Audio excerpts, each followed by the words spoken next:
What's good, everyone? Welcome back to the Hurricane of Football podcast. And today we are going to talk about the two Premier League matches which would potentially set where the title goes. We're talking about Arsenal, Everton, and Manchester City, West Ham. We just finished right now. So let's start with Arsenal, Everton. This match, the first 15 minutes, Arsenal were on top of Everton. They started fast, created chances, and could have scored some goals. But then after the fast start, things started to take a bit of a lull. Arsenal Everton grew more into the game, started taking their chances, and they could have been a goal to have when Raya made an important save on McNeil, and also the curling effort from McNeil, which hit the post and he deflected onto Injai, who couldn't control the ball. So the Everton scored the opportunity. The half went on, and as the half continued to go, you could see that Arsenal were not attacking on their left. Madueke started to become anonymous in the game. Everything was going on Saka's side, but he was being double teamed, so there are not a lot of chances being created. In the full first half, I think Arsenal had only one shot on target, and I think that was from Eze. Then that was it. No match was happening. Then things started to get a bit tricky for Arsenal because the Everton looked like the team most likely to score during the first half, but that didn't stop them. So the first half basically ended goalless, with both teams not creating a lot more, but Everton had more of the clear-cut chances. Then when the second half started too, Everton seemed more in control of the match with creating of their chances. And honestly, I want to take a look at the players here, and honestly, most of the players for us now are in green because they won the match. But I don't think a lot of them had a good game. Madueke for me didn't play well. Kai Havertz was good, okay, with the link-up play, but not much on. Arsenal didn't really get a lot of chances, honestly. The only player from Arsenal personally for me that did well was Raya. Before that, until Max Dowman came on. But before, so let's move into let's talk about Max Dowman and his performance. As kind of going to around the 70th minute, after the start, Arsenal had 0.63 expected goals. I'm not really, and Everton had 0.99. I'm not really a big fan of expected goals. For a team that was trying to win the league, you would expect them to create a lot more chances and for their attackers to try and finish. But Arsenal really struggled with that, and you could see the crowd were getting around the 80th minute. The crowd started getting frustrated. There are a lot of groans, a lot of people their faces showed a lot of disappointment, and you could tell that there was a lot of tension in the stadium. Credit to Mikel Arteta for his substitution for bringing Gyökeres on and taking a brave decision to bring Max Dowman on, because Max Dowman really changed the way Arsenal played. When he came on, you could see that there was a lot of confidence in him, and the players believed in his quality. So basically, there were a lot of passes going to him, and there was a lot more energy. Even the crowd were a bit more excited when he came on, and that proved key because he basically changed the game for us now. The first shot, the cross he plays for where you could say Jordan Pickford should do well because he gets his hand onto the ball, but they're not strong enough to parry it away. So the ball then hits in Capio, who then gives to Gyökeres to tap it home for the first goal. And then after that happens, as now you could see the tension, the relief from the stadium. Everybody relax a bit because they know that they have got the all important first goal.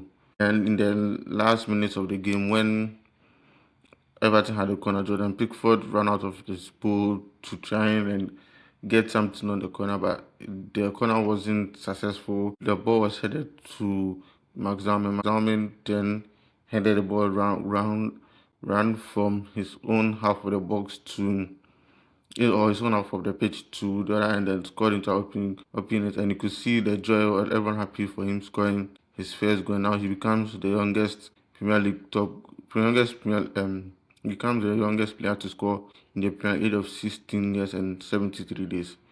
and that him coming on was really a great move for Arteta because it seems like Arsenal's attack has become a bit too sterile.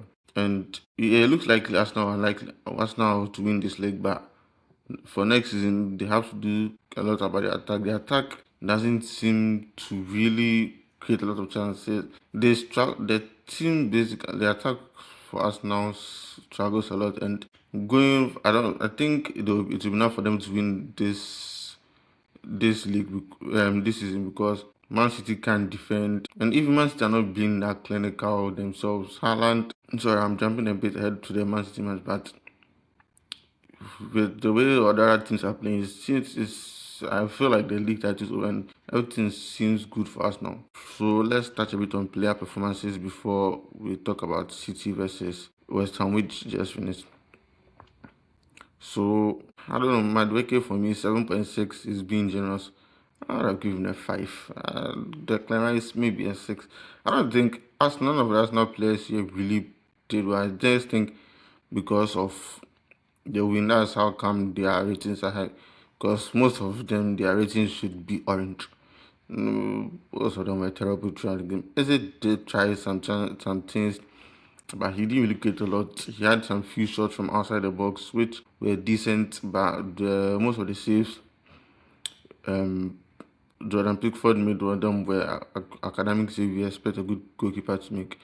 So yeah, that was it. But Arsenal wouldn't care. Now they are 9 points ahead of Manchester City, and it's looking increasingly more likely for Arsenal to win the league, with Man City bottling it against West Ham. And that is credit to Arsenal that even though they may not be the most beautiful, what do you call it, potential league winners of all, but at the end of the day, nobody really cares when you win. Like I say, nobody really talks about um how nobody really talks how Porto won the Champions League in 2004. The most important thing they win, and as long as Arsenal wins, if they are to end up winning by a goal to nil, and well by set piece, however they win, nobody really cares because once they have the goal around their neck, nobody can say anything to them. And yeah, the 2-0 scoreline flatters Arsenal because Everton could have won this match if they were more clinical, but they weren't. Since they ended up losing to Arsenal. Now, let's switch gears to West Ham, Manchester City. And for West Ham, Manchester City, oh yeah, and also Chelsea lost, which would make a lot of United fans happy considering they are now almost, I think, is going to guarantee that Manchester United finish in the top four. Also help Liverpool fans considering they play Tottenham tomorrow and they have the same points as Chelsea. So now in this game's a game full of missed opportunities for Manchester City.